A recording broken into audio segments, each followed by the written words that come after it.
Hi there, welcome to section 2.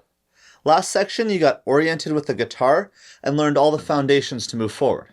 In this next section we're going to dive headfirst into arguably the most important part of playing guitar, chords. In music, a chord is simply playing more than one note at the same time. On the guitar, we do this by playing multiple strings at once. We're going to focus mainly on the left hand in this section. Your right hand still gets used, but the left hand is by far the hardest part of playing guitar, playing chords, and the part beginners struggle the most with. Don't worry, we'll spend plenty of time on the right hand in the next sections. Remember to make sure you don't rush through the course and progress at your own pace instead. You'll learn much better by going at whatever speed works for you. Everyone's got a different learning style.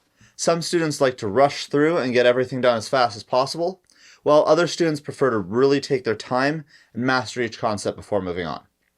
I'd recommend taking the time needed to play each exercise comfortably, but as I said before, don't worry about being absolutely perfect before moving on. We covered some good ground on theory in the last section, so in this section is more exercises than the last section. On that note, grab your guitar and let's get playing.